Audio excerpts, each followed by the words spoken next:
Começando mais um episódio do Leu Mil e Umas Coisas. Você que tá chegando agora, conhecendo o podcast, meu nome é Paulo Leu Mil. E no episódio de hoje, nós vamos tratar de um assunto, desmistificar um assunto, na verdade, que é aquela questão: é tarde ou não para se aprender uma nova língua? O inglês, principalmente. Vamos desmitificar a questão assim: será que eu estou muito velho para aprender isso? Né? E para conversar comigo nesse episódio, eu trouxe um especialista, o professor Teacher Jordan, né, da Leap of Faith. Quantos anos de experiência já?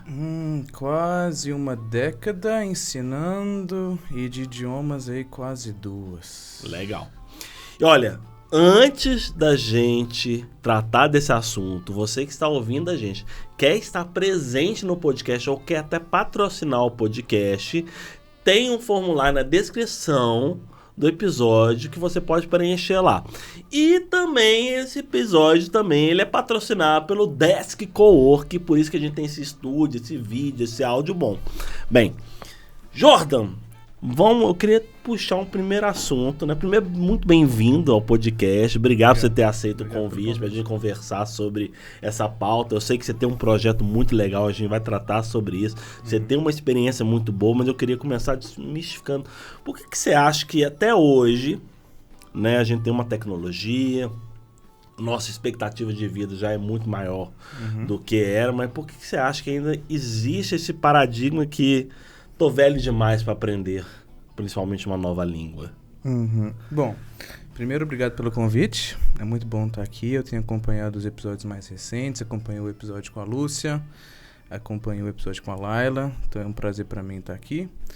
E assim, Paulo, a questão é que é muito mais profundo do que a gente imagina, né? Então é muito comum as famílias brasileiras, por exemplo, a gente escutar a frase: burro velho não aprende a puxar carroça. Nossa, essa é clássica, Não é uma clássica? Então, isso quer dizer que tem alguma coisa bem dentro, mesmo parte da nossa cultura, que faz com que as pessoas acreditem que a partir de uma determinada idade elas já não podem fazer coisas novas, de maneira geral. E aí aprender uma língua estrangeira está aí nesse grupo de coisas novas.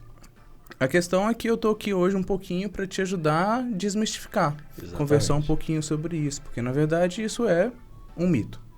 E é legal a gente desmistificar isso, porque a gente fala muito sobre idade, principalmente os 60 a mais, né?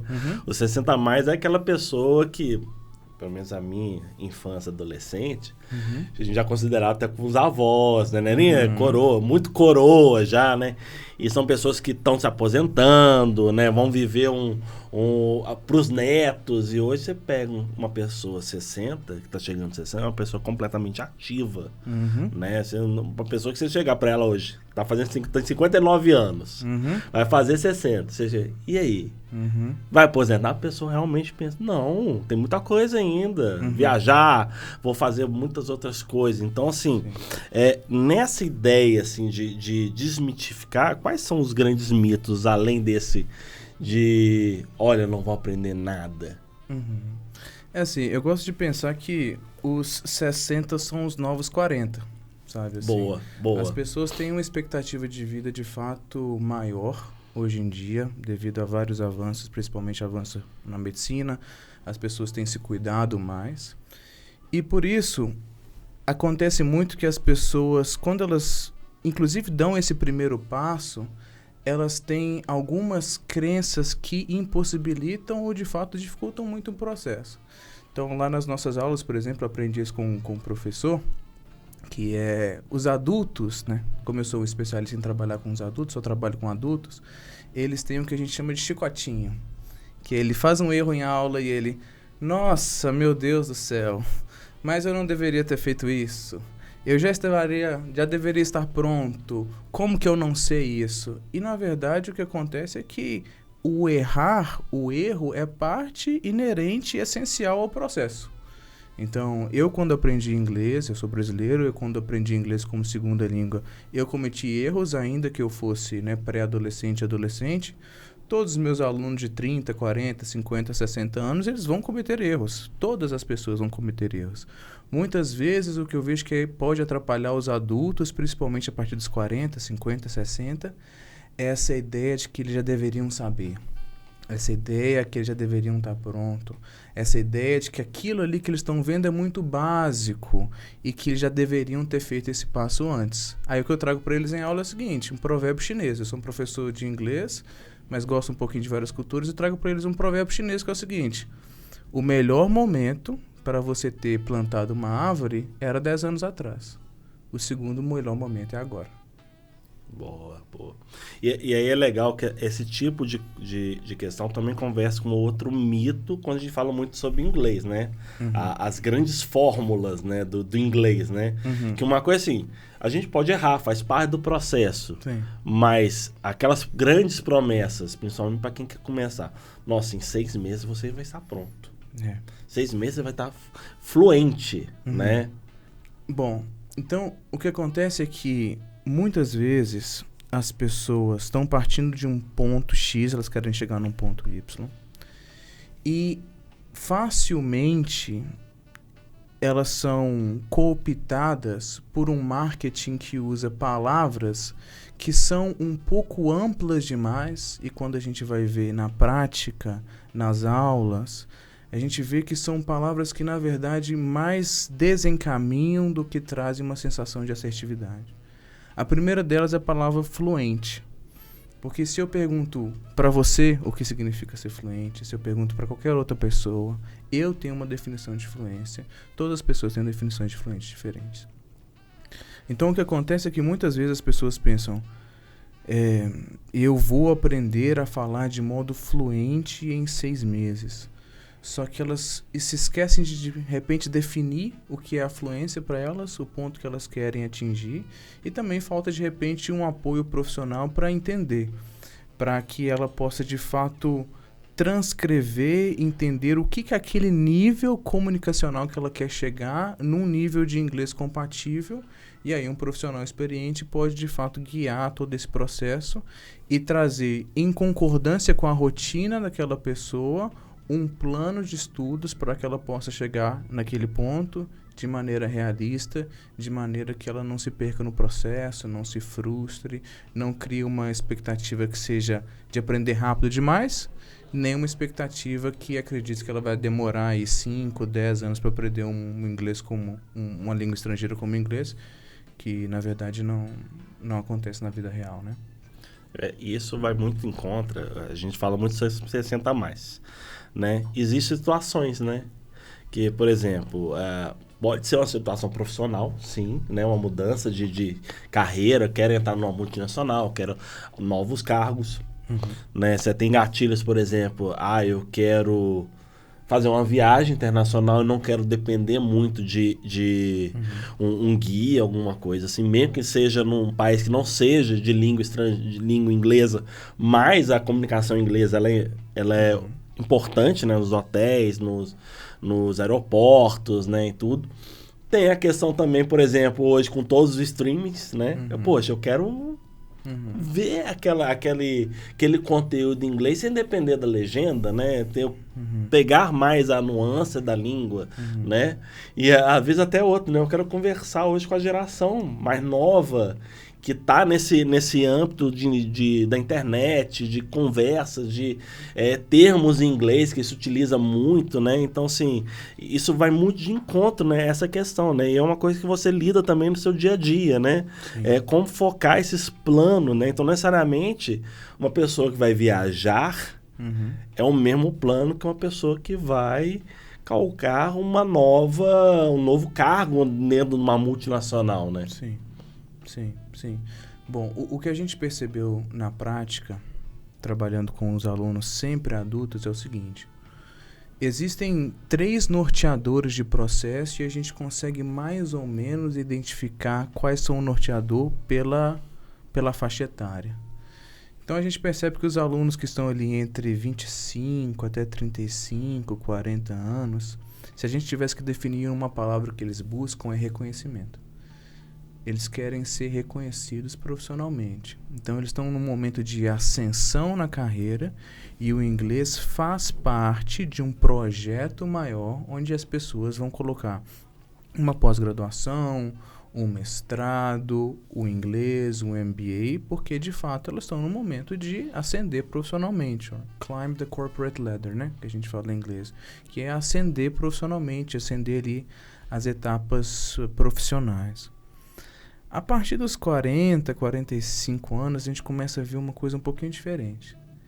Que as pessoas que entendem que o reconhecimento vai ser importante, mas elas já estão num momento de vida que elas querem ser independentes.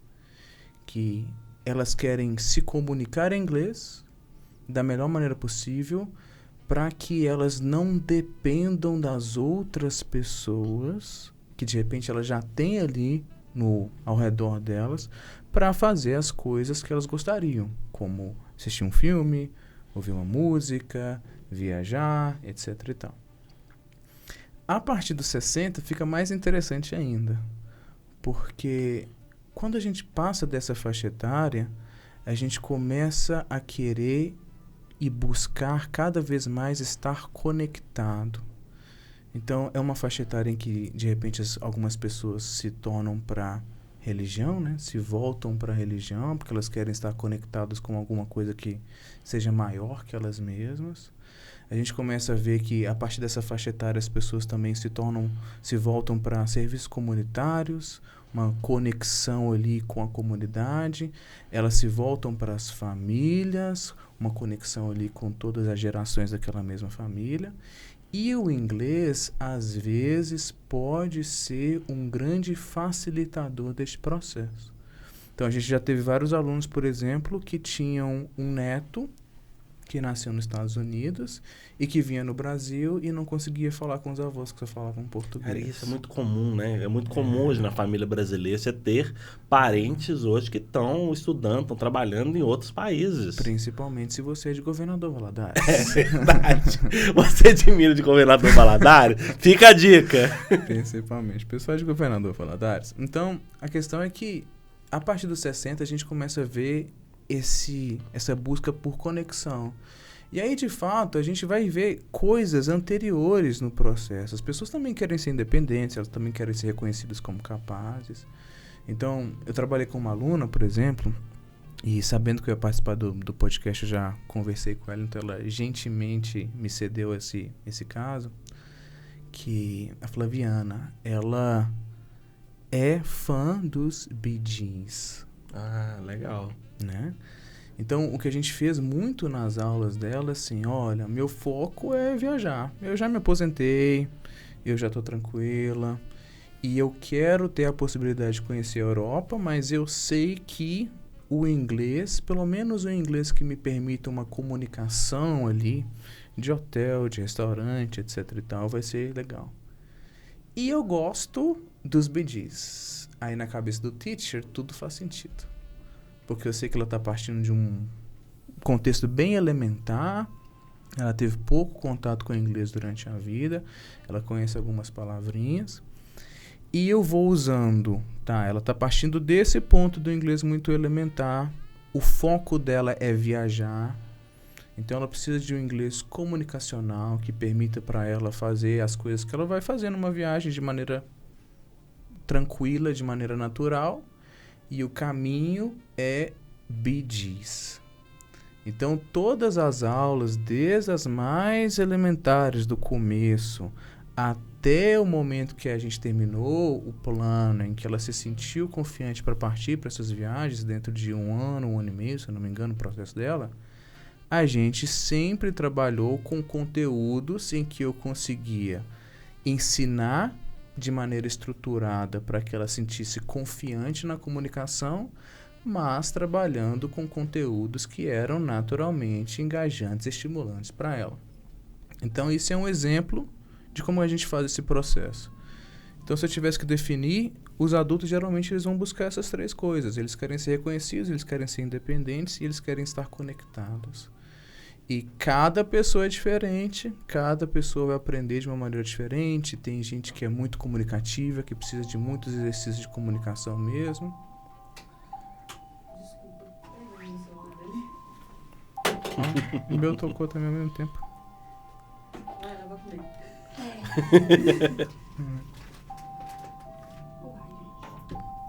Deve Separou que aí cada pessoa é diferente. Pronto, não tem mais que falar. Só. Então ela sai da frente da câmera. Pois é. Então, cada pessoa é diferente, mas a gente consegue identificar esses 3 grandes padrões, né? As pessoas estão querendo ser reconhecidas, principalmente no momento de ascensão profissional. As pessoas querem ser independentes no momento de mais maturidade, e elas vão trazer muito isso do: olha, o inglês é pra mim. Eu posso até usar profissionalmente, vai ser interessante, mas é uma coisa que eu busco pra mim, sempre quis, não tive oportunidades anteriores. E a partir dos 60 a gente vê muito esse apelo por conexão, seja uma conexão geral de viajar, ou seja uma conexão em primeira pessoa mesmo, com o neto, com o filho que está distante, etc. Legal. Você pontuou uma coisa, e eu queria puxar uma questão assim, muito importante. Você deu uma pincelada assim, sobre a questão do inglês para maturidade, né? Sim. E eu pego muito da minha experiência, né? Já passei dos 40, né? Estou muito mais próximo dos 50 do que dos 40. Infelizmente. Mas a questão é o seguinte: a minha experiência de colégio, de adolescência com inglês, era um inglês que começou a ser novidade no colégio, ter inglês no colégio. Não sei se hoje ainda é uma coisa comum, mas era um inglês muito gramatical, né? Sim. Aquela coisa de verbo to be, Sim. você tinha que decorar os verbos, nananana. Sim. E aí eu queria pontuar mais com você, tipo assim, hoje, principalmente para a pessoa se sentar mais madura, essa diferença do aprendizado, né? Quer ver? É uma barreira. Né? A pessoa fala: pô, você tem que aprender. Não quero aprender mais esse verbo to be, decorar tabuada, sei lá, nem sei se fala tabuada. Eu lembro que tinha uma planilha, uma régua, um negócio que tinha os verbos, principais verbos e os conjugados. Aí você tinha que decorar. Né? Eu falo assim, eu acho que você pode até me corrigir, mas eu achava assim extremamente chato. Principalmente uma pessoa um adolescente, uma criança que tá ali talvez com outras cabeças, querendo fazer outras coisas, ser empurrado esse tipo de metodologia, né? Nem sei se isso funciona até para criança, adolescente, né? Qual que é a sua visão nesse sentido aí? E até falando um pouquinho da sua escola, como que ela trabalha essas questões. É assim, eu vou ser bastante sincero contigo, Paulo. O Teacher Jordan gosta das tabelas. O Teacher Jordan gosta da memorização dos verbos, de entender, sabe? Da mesma forma como um podcaster quer entender os pormenores de como funciona um podcast, um professor quer entender os pormenores de como funciona a língua. Só que o Teacher Jordan não dá aula pro Teacher Jordan. O Teacher Jordan dá aula pro Paulo, dá aula pro Robson, pro Rogério. E se tem uma coisa que eu aprendi é que eu não posso ensinar da forma como eu aprendo. Porque eu sou uma pessoa muito única, específica, que tem esse interesse.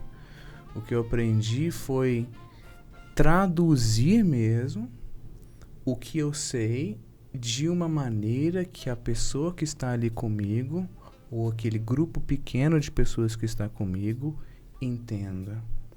Então, muitas vezes a gente escuta: nossa, mas o professor, ele sabe muito, é visível que ele tem um conhecimento, só que ele não consegue passar. Isso para mim era o pior terror quando eu comecei a dar aulas, porque eu vinha de família de professores. Então a gente de alguma maneira está exposto a essa ideia na cultura, né? De uma pessoa que sabe muito de determinado tópico, mas ela não consegue passar. Então o que a gente faz na escola hoje em dia? A gente aprendeu que, olha, nós professores, a gente tem essa visão e que é importante que a gente conheça mesmo os pormenores do idioma. Só que é importante também que a gente saiba como que o aluno XYZ aprende, como que as aulas são estimulantes e engajantes para que ele possa fazer o caminho em que ele vai ser o protagonista do processo de aprendizagem dele. Então, vou te dar um outro exemplo. A gente tem um aluno na base, ele chama Robson, também me concedeu gentilmente o exemplo. O Robson tem uma posição importante numa empresa do ramo farmacêutico. Tem por volta de 40 e poucos anos. E ele me procurou mais ou menos, não lembro exatamente o ano, mas deve ter um tempinho aí, cerca de 2 anos. E ele precisava falar inglês no contexto corporativo. E eu não vou mentir para você.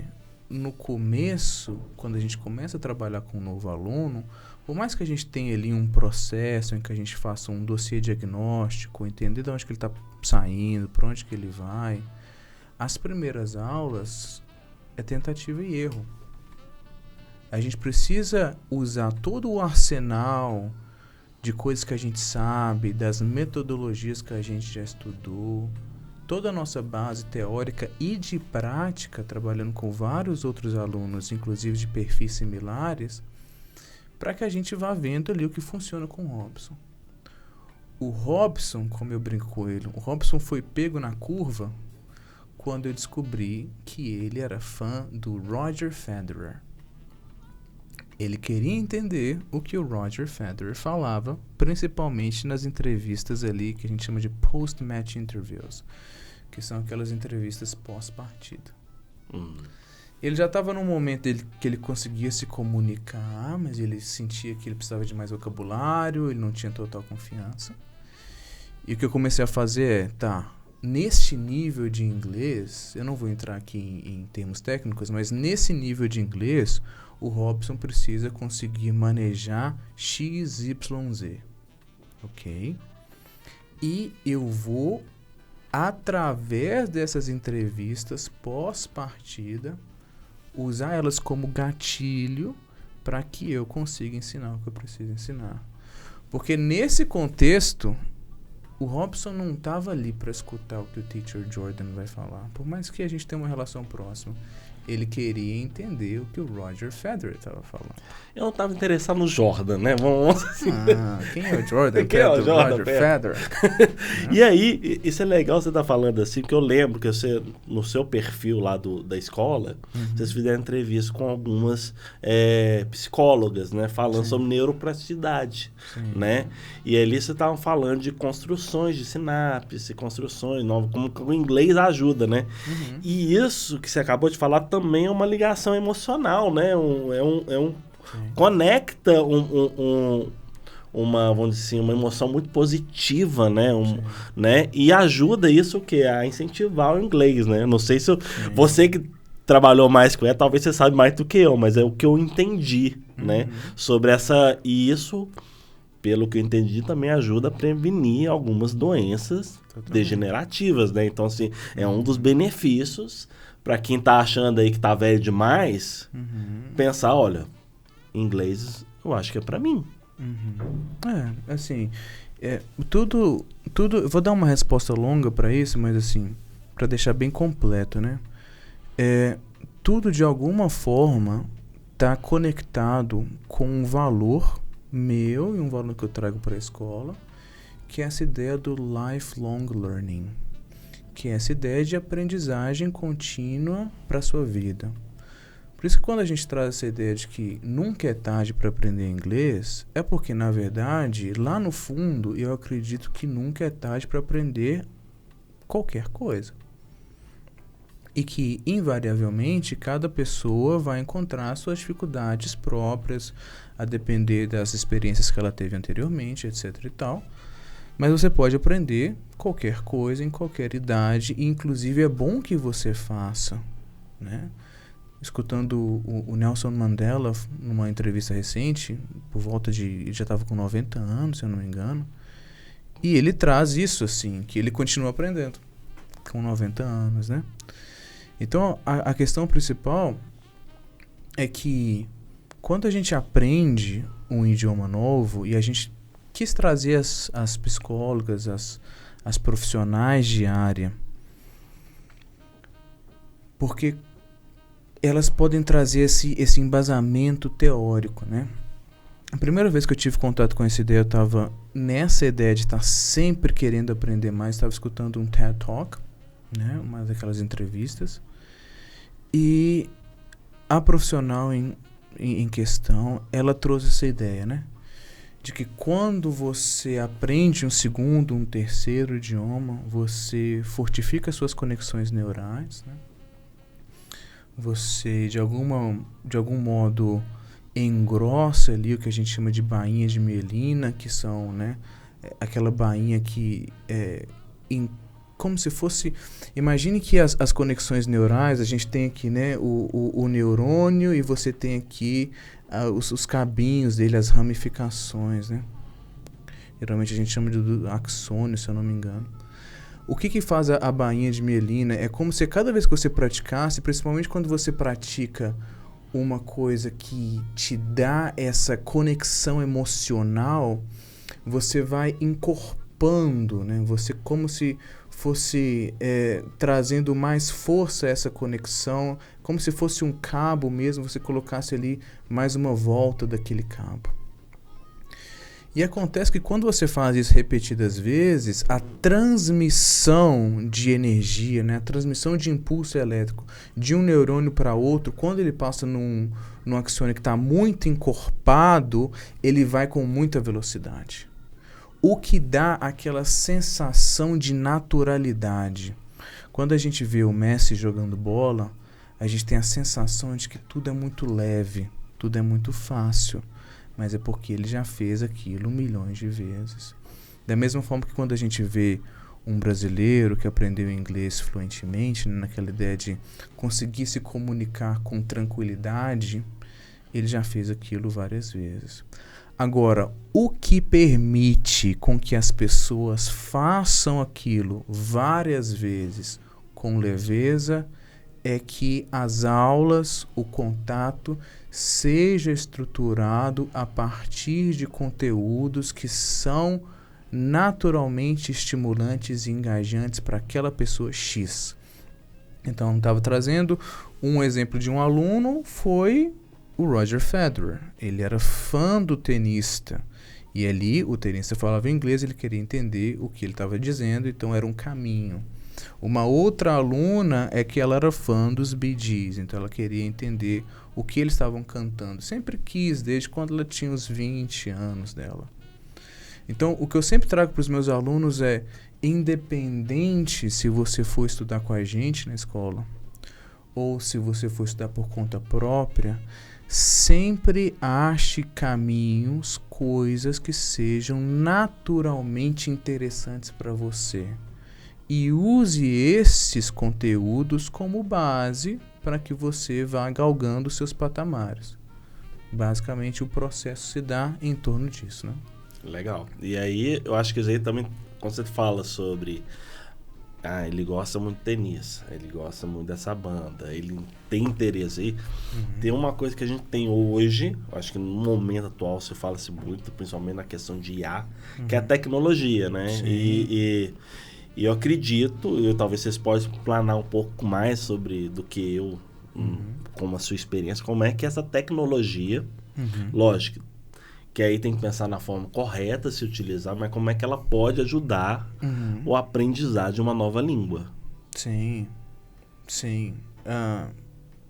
2018, eu entendi para onde estava indo a inteligência artificial.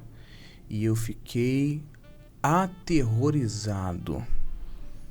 Eu falei, já era Teacher Jordan, é melhor eu pensar num jardineiro Jordan ou num pedreiro. Não, acho que nem pedreiro poderia ser de repente um assistente, né? Um auxiliar de pedreiro. E a gente fica assustado mesmo. Se a gente pega, por exemplo, a curva de aprendizado, é uma curva que ela começa assim e hoje ela tá assim, ó. Assim, 2, 3 anos mudou tudo. É assustador. Então, num primeiro momento, eu fiquei absolutamente chocado. Depois, eu comecei a ver que, bom, já que minha profissão acabou, deixa eu pelo menos brincar com isso. E eu comecei a brincar com a inteligência artificial. E o mais interessante é que ela é extremamente adaptável. E aquela ideia que a gente sempre escutou na escola de que as perguntas é que movem o mundo fazem muito sentido na inteligência artificial.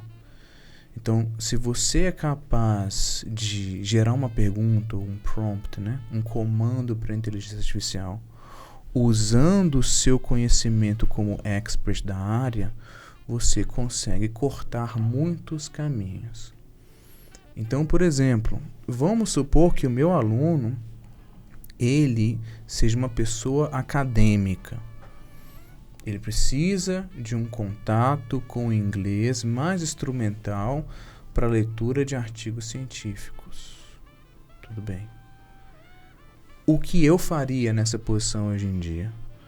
Ele pode facilmente usar a inteligência artificial para que ele crie glossários muito completos que comparem a língua alvo com a língua que ele sabe. E a partir dos glossários que ele tem, ele pode inclusive usar a inteligência artificial para criar novos textos no nível de inglês que ele entende, para que ele vá ganhando familiaridade naquele assunto. Isso é um exemplo dos N. Então tem muitos exemplos.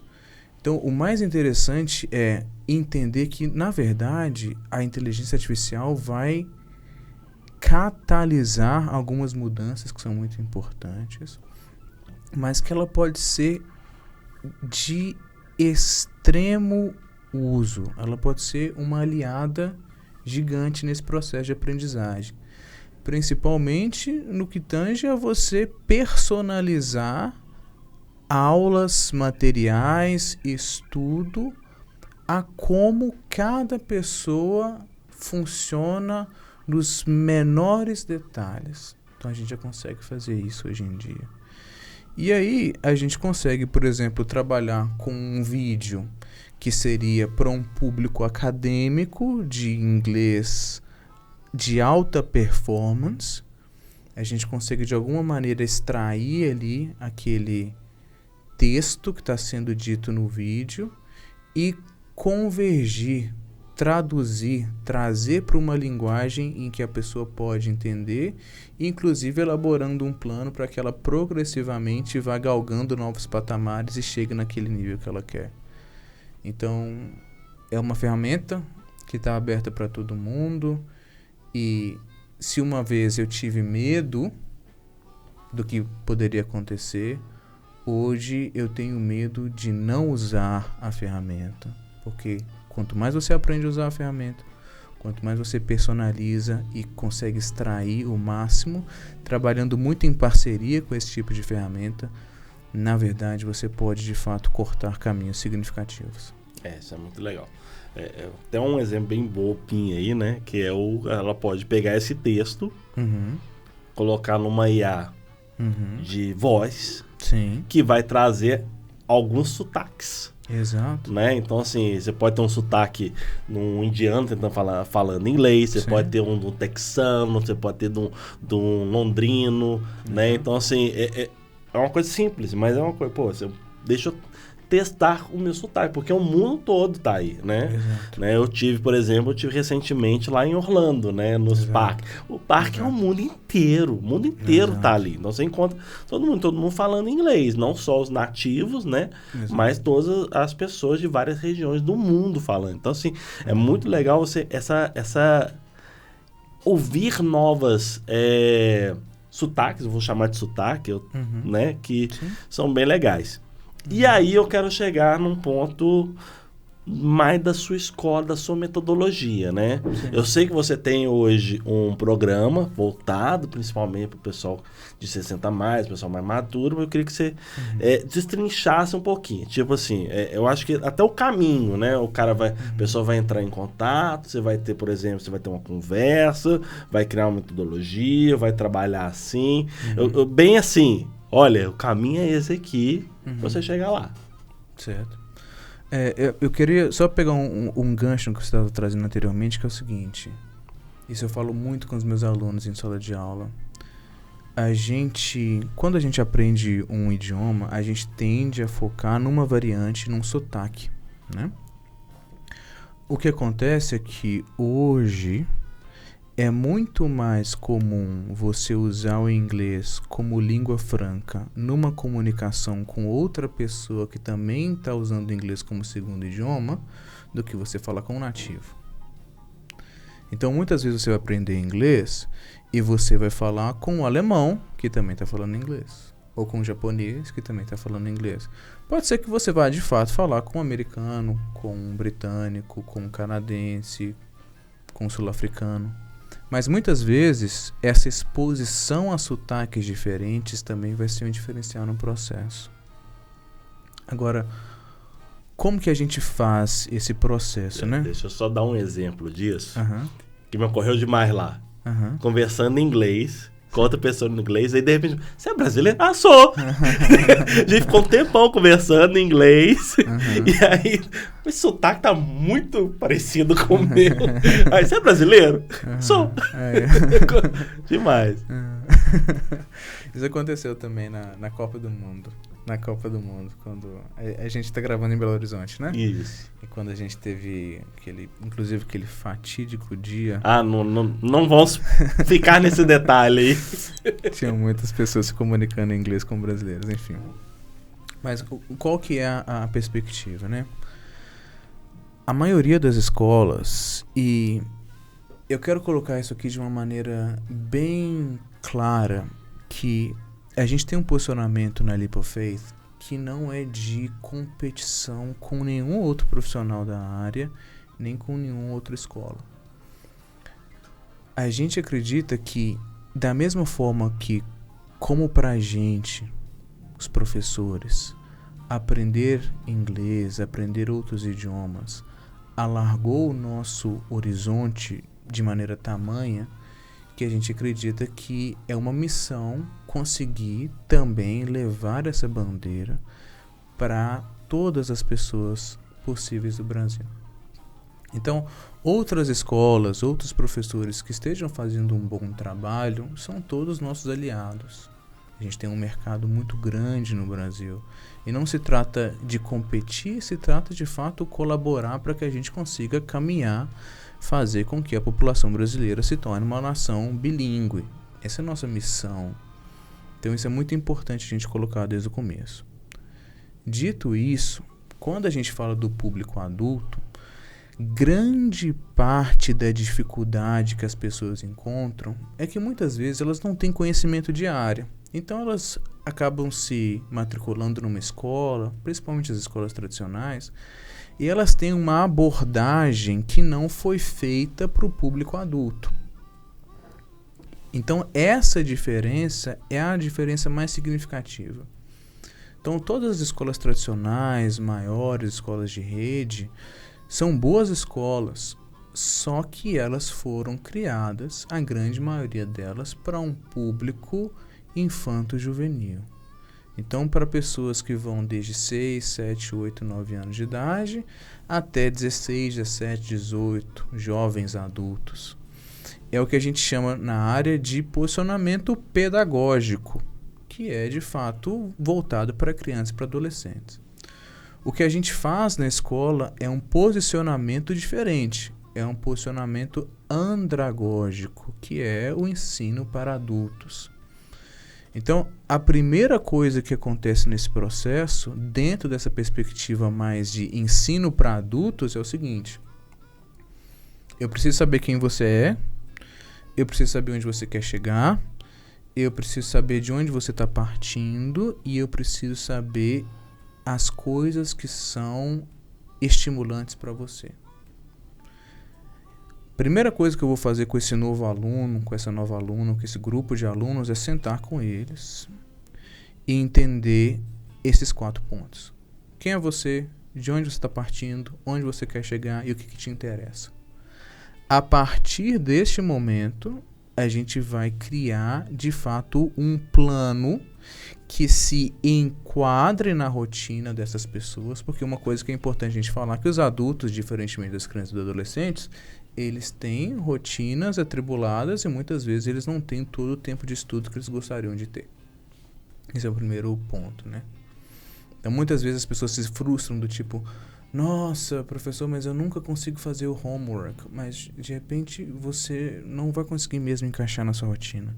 E aí é parte do trabalho da escola encontrar outras maneiras para que você continue constantemente exposto ao idioma sem a necessidade do bom e velho sentar a bunda na cadeira e pegar um livro. Então, isso é muito importante. Desenhado esse plano, é muito importante que em toda a aula o aluno tenha muita voz ativa. Isso é uma das características do aprendizado na metodologia andragógica, que é assim, Jordan, essa aula foi legal, mas a anterior que a gente estava fazendo XYZ funcionou mais para mim. Vamos por esse caminho. E aí é parte do professor, nossa equipe é treinada para isso, ter essa flexibilidade de falar, não, realmente, eu acho que a performance foi melhor, eu acho que o nível de retenção foi melhor. Então, de repente, eu tenho que, de novo, usar nas próximas aulas uma outra abordagem levemente alterada para que a gente consiga chegar no mesmo fim, que é o fim pretendido e desejado pelo aluno. Então, uma coisa que a gente não vai trabalhar, por exemplo, é com um currículo fixo. A gente sabe, pela nossa experiência, que para você aprender a falar inglês e se sentir confiante, você vai ter que passar por algumas etapas. Agora, como você vai passar por essas mesmas etapas?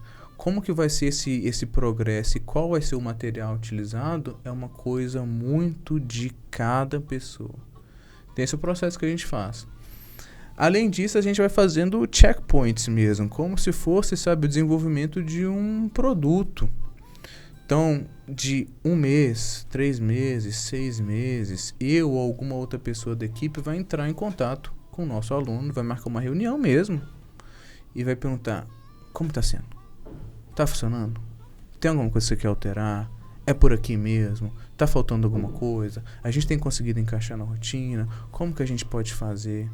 Porque a ideia é criar uma conexão que seja pessoal para que a gente consiga fazer esse ajuste fino do tipo, abrir uma aula no Zoom, 7 horas da manhã. O meu aluno está visivelmente cansado porque ele dormiu mal e porque ele tem uma criança pequena. Não vou dar a aula que eu tinha esperado. Eu vou trabalhar aquele mesmo conteúdo de uma maneira que seja mais legal, de uma maneira que seja diferente, para que eu consiga manter a atenção dele durante a aula, sem uma pressão que, na verdade, possa ser contraprodutiva. Então, esse ajuste fino, essa conversa o tempo todo, essa análise que a gente chama de dossiê diagnóstico, um plano personalizado, são todos pequenos elementos que, quando a gente junta, a gente chega na metodologia que a gente trabalha e opera a partir dela hoje em dia. Legal, bem personalizado. E uma coisa também que você contou uma vez para mim, que você tem alguns que são aulas particulares, né? Ou seja, sim, você vai atender aquela pessoa, mas você pode montar um grupo, né? Sim. Né? E falando assim, por exemplo, pensando muito em casos assim de viagem, que vai mudar mesmo. Você pode montar um grupo, por exemplo, sim, daquelas pessoas que vão viajar, né? Sim. Mas existe alguns poréns, né? Sim. Do que você pontuou, não é um grupo grande, né? Exato.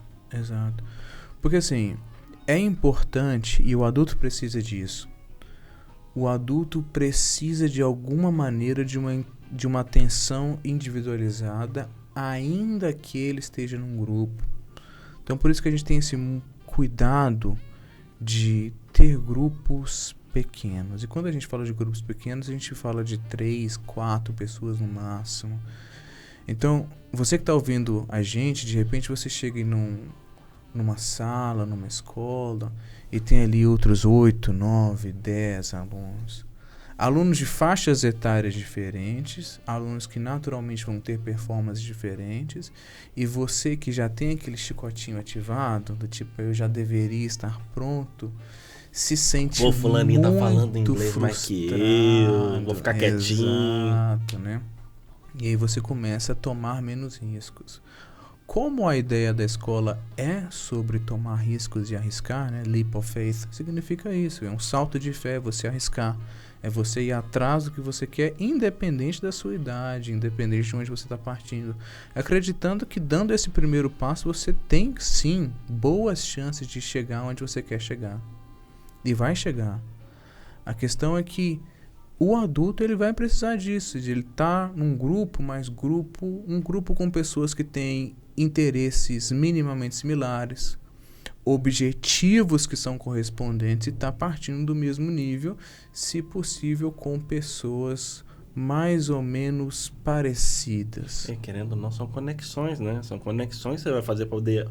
ou não vou conversar com o Jorge, mas vou conversar ali com... O Jorge não tá podendo, tá no dia da aula, mas eu vou combinar com o meu companheiro do grupo ali que eu vou fazer uma discussão. Você até já combinou mais vezes um café, né? Marcou um café pro pessoal ir e conversar, né? Então, assim, é bem interessante nesse sentido.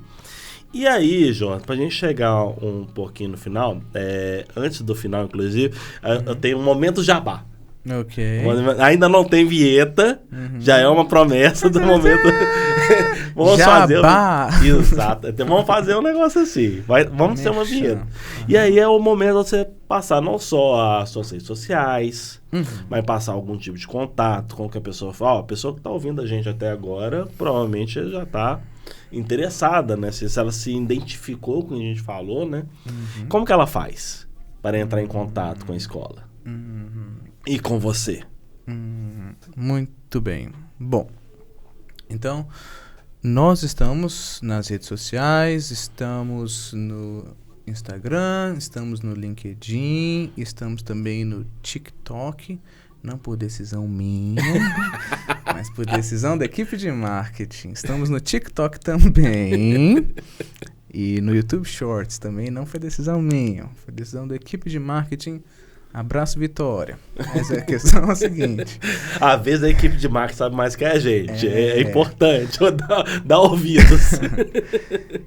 Em todas as redes sociais, como Leap of Faith, às vezes como Leap of Faith BR, no finalzinho, você encontra a gente. Então, é uma escola de inglês em que tudo vai ser feito a partir do que você precisa.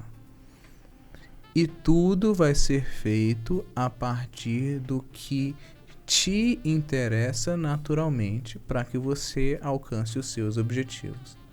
O que a gente faz é aliar profissionais competentes, experientes, que já fizeram um caminho consigo mesmos e com vários outros alunos, sempre nessa parceria. Então, geralmente a gente recebe muito essa ideia de que é uma escola muito parceira, uma escola muito próxima.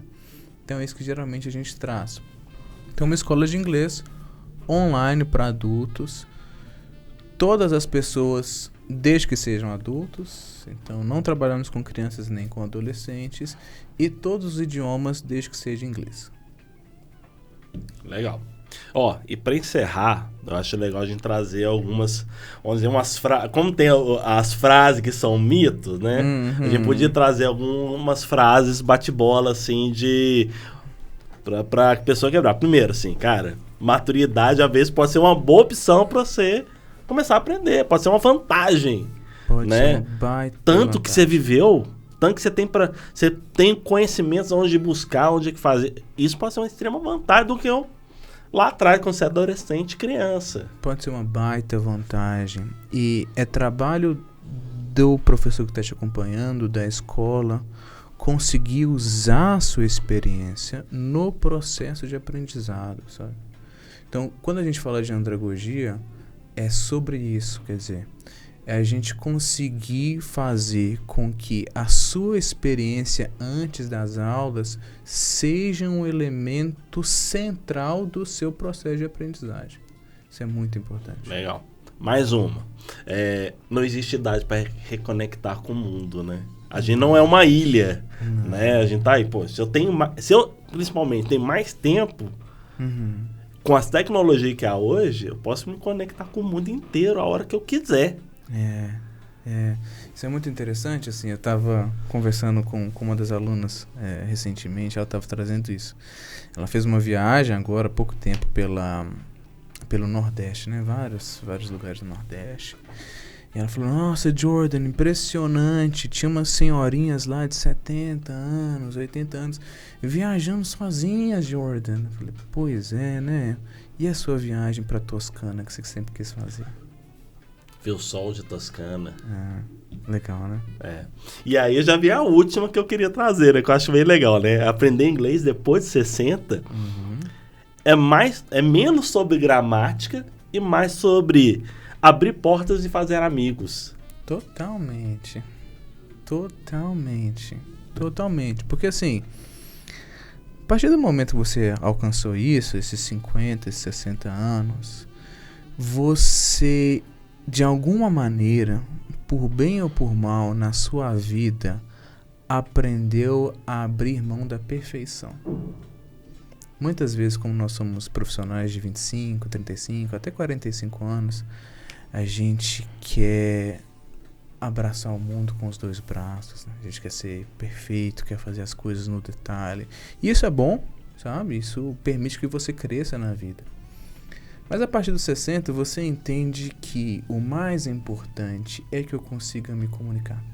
O mais importante é que eu consiga fazer aquilo que eu sempre sonhei a minha vida toda em fazer. E agora, de repente, eu tenho os recursos, eu tenho tempo e... Poxa, você já passou por tanta coisa na sua vida, já superou tanta coisa. Tá na hora de viver. Não é o inglês que vai te travar. Pois é.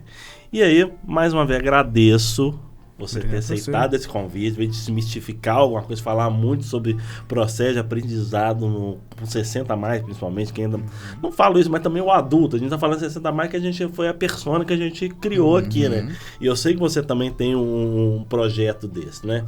Pra quem quer conversar com o Jordan, tratar mais sobre o assunto, criar o seu plano, né? Tirar o inglês da gaveta, acabar com essa ideia de não tem mais idade para aprender, essa é a hora, tá? Os contatos do Jordan também vão estar na descrição aqui, os links, tá? Mais uma vez, Jordan, obrigado. Obrigado a você. E você que está escutando a gente, acompanha a gente, não deixe de acionar as notificações da sua plataforma preferida, seja o YouTube ou seja qualquer outra plataforma de podcast, para não perder novos episódios. E é isso, galera. Até a próxima.